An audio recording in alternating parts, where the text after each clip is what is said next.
What's up, you guys? It's Casket Crusher Clay back for another video, and it's Wednesday, so we're almost through the week. Just want to say thank you so much for everyone who's watched that Videomatica haul video. I can't believe how much that blew up. I think we're sitting at like almost 1,400 views, which is pretty fucking crazy.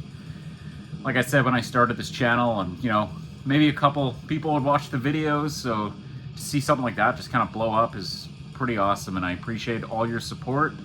And to all the new subscribers here, I just want to let you know that if you've not watched the rest of the videos, my name's Casket Crusher Clay. I live in Vancouver, BC, and I like to talk about death metal, horror movies, and go on little shopping trips and see what I can find in the neighborhood. So tonight, we are going to go over some more underrated 90s death metal albums from bands that I think you need to fucking hear. Chances are most of you have probably heard these, but these albums always deserve more love when you can talk about them. So first of all, got the bad news that George Eastman died today. So I'm throwing on Anthropophagus in the background, which is one of my favorite sleazy Italian horror movies. And it's too bad. George Eastman was legendary in like the 70s and 80s kind of exploitation and like horror movies. He did all kinds of like Italian roles and like always played like a monster or some kind of like fucking madman or like some evil guy. And he was a pretty unique character for the time too, because the guy's like 6'9" or something, man. So like huge hulking dude and always an intimidating force on screen. So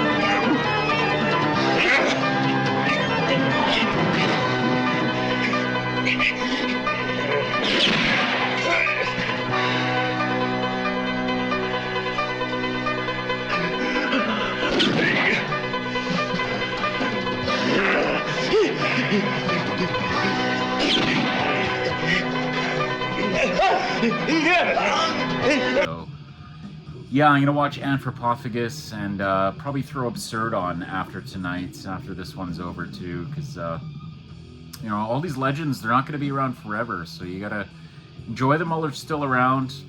It sucks when people get old and they pass away, but for a guy that tall and was probably involved in a lot of sleazy things in the 80s, I mean, he lived to like 84 or 85, that's pretty commendable, so pour one out for George.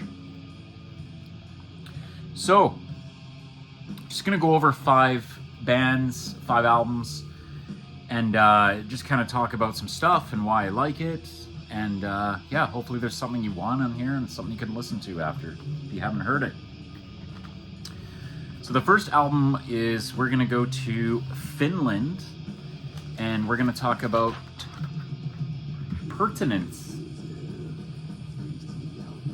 Member of Immortal Damnation. Now, this album came out in 1992, and this is the debut album, and this came out around that like Finnish hype of all the early 90s when bands were just releasing fucking insane masterpieces in Finland. But this one always kind of stood out because it's just like straight up death metal. And very like insane growling, really technical riffing, all kinds of like crazy blasts, really like raw production, everything on this as well. Yeah,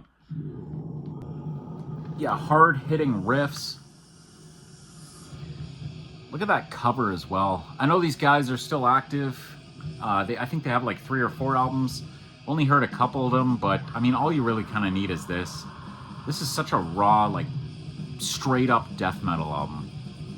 And look at that cover as well. It's like a skeleton riding a horse through a graveyard. Like, how fucking metal is that? But yeah, this is definitely one of the coolest albums to come out of that early 90s Finnish scene. This came out on Extreme Music, which is just a reissue. And it's got The Crown Waits the Immortal EP on this as well, which came out in 91. And it's got their demo, Pertinent Avulsion, which came out in 91 as well. And yeah, there's like 18 tracks on this reissue. And this was really hard to find for a while, so thankfully they reissued it. I saw this on Dissonant Tapes a couple months ago. Always wanted the copy. I wasn't going to be paying fucking $90, $100 for the OG for this, so this is a killer album. I'm glad to finally have a copy of this, because I've been streaming this for years, have burnt copies laying around. I've got a couple friends that own the OGs and everything, so happy to have it. Pertinence, member of Immortal Damnation.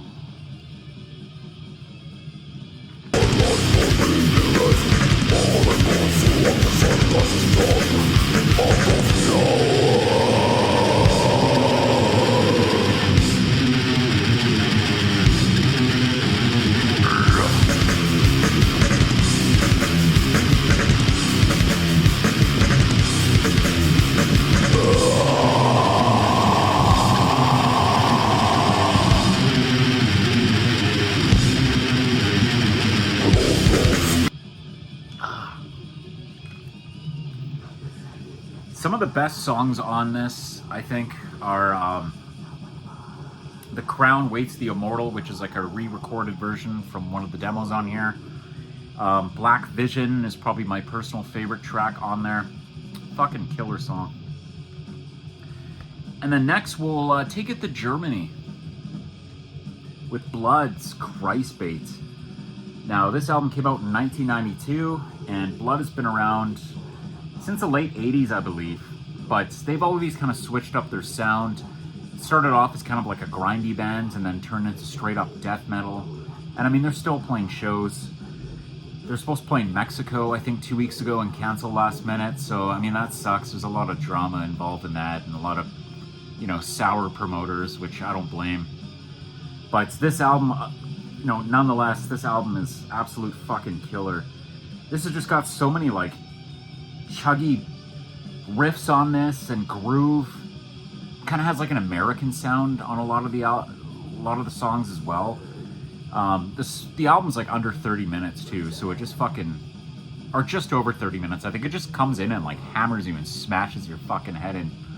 But so many awesome riffs on there. Lots of really cool bass playing. Twin guitar attack on there. We got two guitarists, Eisen and Ruben, going at it. So yeah, Blood Christbait. And I love that album cover too. It's like the bottom of like some kind of church or mausoleum. Got the band cover on the back, or the band photo. But there's a lot of tracks on this too. There's like 20 fucking tracks.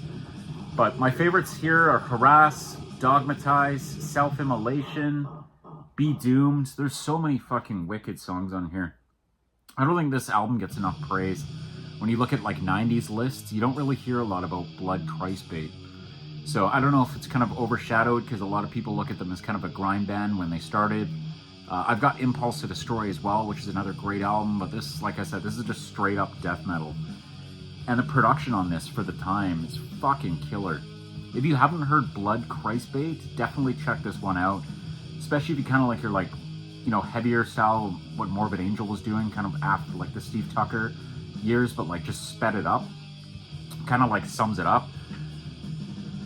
But Blood Christbait out of Germany. This album just fucking hammers you. Awesome shit.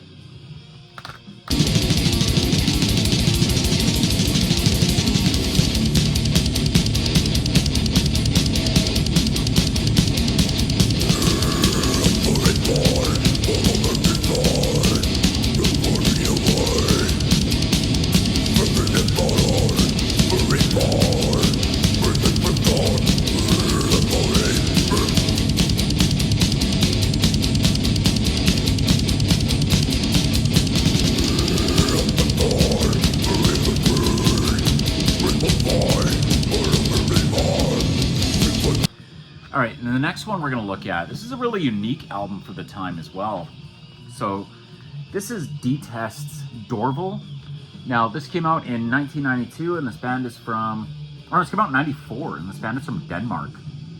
And what's cool about this album is it's like a sci-fi concept album. So it's got really raw death metal production on there, a lot of like early 90s style production, but a lot of the songs, very, like, it's a whole sci-fi theme of this album. But a lot of the songs have like crazy spaceship intros, laser gun blasts in space. So it's like watching a horror sci-fi movie while listening to death metal at the same time. It's a really unique sounding album for the time as well. There's not a lot of bands doing that kind of spacey death metal besides like Nocturnus and a couple other ones from the scene, but Detest, this one does not get enough love, man. This is such a fucking cool album. And like I was saying, the production's so raw in it, but it feels so over the top in terms of like the whole theme of the album, the awesome like fucking interludes, laser blasts everywhere on it. The vocals sound like the guy's screaming at you like he's some kind of space overlord. The vocal style on this is fucking cool. Very technical riffing. The drumming's fast at times. It's got some really good like mid-tempo tracks, and then they just fucking amp it up and go at you. So it sounds like a space battle, and singing about aliens, all kinds of weird shit. But definitely check out Detest, Dorval. Hopefully the YouTube censors don't take that cover down. I mean, come on, it's not a woman. It's a weird fucking space woman. Just like seducing a guy with a fucking drill or something coming out of his head, or some kind of space phallic object. I don't even know what's going on this. But this is a really cool set. Guys, got the guys on the back. So this comes with 2 discs as well. And the second disc is a live album at Rockslide Festival in 1993. So you got 8 tracks on that.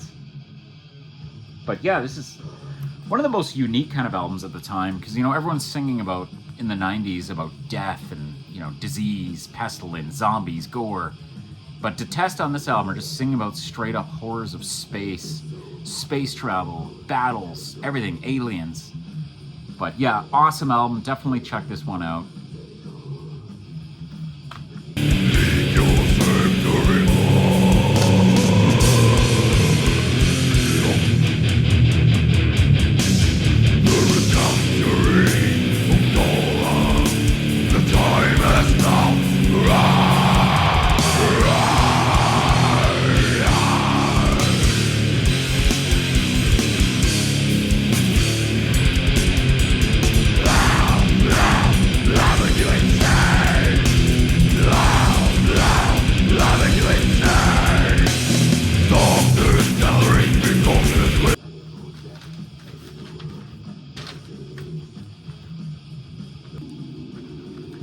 All right, and then the next one we're going to talk about here is Adremelik, Psychostasia from 1996. Now, this is another band from Finland, and this is their debut album. This is a really unique album for the time, because like it came out in 1996. By that time, kind of all the Demigod and Demolik and Depravity and all those bands, you know, they've already put out albums, but these guys came in a little late in the Swedish scene. But this is a really unique, weird album. All kinds of insane riffs. The drummer is the vocalist as well, which I always respect. Kind of got that Autopsy thing going on. Adremelik has some awesome atmosphere in this. Great riffing. A lot of like, when they write a riff, they just like chop it up and stuff in the middle of a song and go faster, or just completely abandon it and do another riff on top of it. And the bass is really prominent in this too. So the bass is following all the insane riffs. This is kind of a really unique experience to listen to of an album. Yeah, the drum blasts just come out of nowhere at times as well. So like songs will just like start and stop. This is, yeah, it kind of makes you feel like you're going insane at times when you listen to this, which is a perfect name, Psychostasia. Some kind of like, I don't even know what that means. Some form of insanity or what. But this is some cool stuff, man. They've been...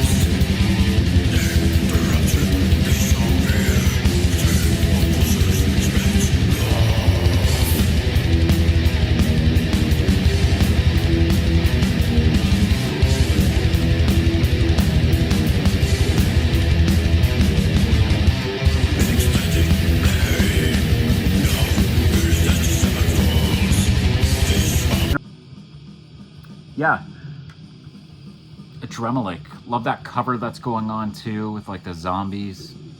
Some kind of weird fucking dude covered in bandages. Awesome artwork. Couple adverts for their other albums on there. And the album is broken into 3 stages as well. So you got the Psychostasia, the 7 stage, and the Fall. Now, this is a really cool album. It's put out by Marquee Records in 2018, so this is a reissue as well. But Adremelik. Check this one out. Pleasantly surprise you. All right, and the last one, we are going to Buffalo, New York. So sorry for all the Sabres fans, for the Buffalo Sabres just getting knocked out of the playoffs by Montreal Canadiens. You know, I'm not a big Canadiens hockey fan, but in Canada, you just cheer the last Canadian team that's in the NHL. So most people in Canada right now are cheering for the Canadiens, so we'll see. But yeah, we're going to Baphomet, The Dead Shall Inherit. Now, this album came out in 1992, and this is one of the most cool, unique albums that come out during that time. Punchy, heavy, chugging riffs, lots of groove sections in here, a lot of really standout tracks as well. The bass on the album sounds very fluid, very pronounced, so if you're into like hearing that kind of heavier bass on death metal albums, it's definitely not drowned out. Lots of really cool stuff on this as well. All the drum fills that are on there, some really standout tracks like Streaks of Blood, also The Suffering. I love that cover too with the zombies coming out of the grave. But Baphomet, The Dead Shall Inherit. This is such a killer album. I highly recommend anyone checking this out if you're into, you know, morbid death metal of like the early 90s. But another thing that these guys would go and they would go change their name to Banished. Now, Banished is another awesome band. They did change up their vocal style a bit when they put Banished out, but you can still you can still kind of feel that it was this band in the past. But yeah, this is such a fucking unique album. Definitely check it out. Baphomet, The Dead Shall Inherit. I love this picture of the band too. That Carcass shirt, fucking killer stuff, man. Look at that haircut too. But yeah, this one came out on Peaceville Records. And this is probably in my top 10 90s death metal albums, so definitely check this one out if you like your old school death metal.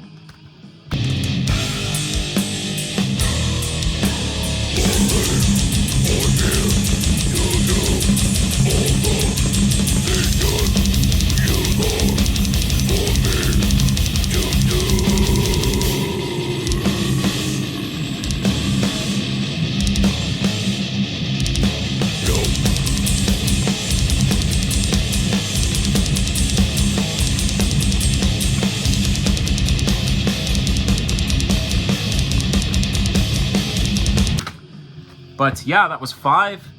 Like I said, I'm just gonna go finish up these George Eastman movies, watch his two of my favorite of his movies, and I'll be back probably in another couple days. I've been trying to make, do at least 2 videos a week, but it's getting really hard.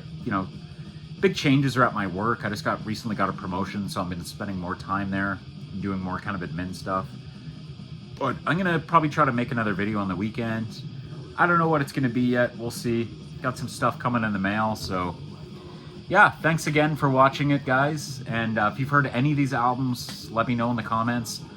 Or if there's anything that's sounds that you think I would want to hear, or albums that sound like these albums, definitely I'm always open to checking new music out. I listen to so much music on the way to work, as I mentioned in the last video. When I come home, stream on the way to work, stream on the way back to work, put on CDs, tapes, Bandcamp, Spotify, YouTube. There's always some kind of noise coming out of my apartment. So thanks again, you guys, for watching the video, and we'll see you in a couple days. Cheers, and rip to George Eastman. Don't go ripping any babies out of people in his honor, though. Take care, guys. Oh,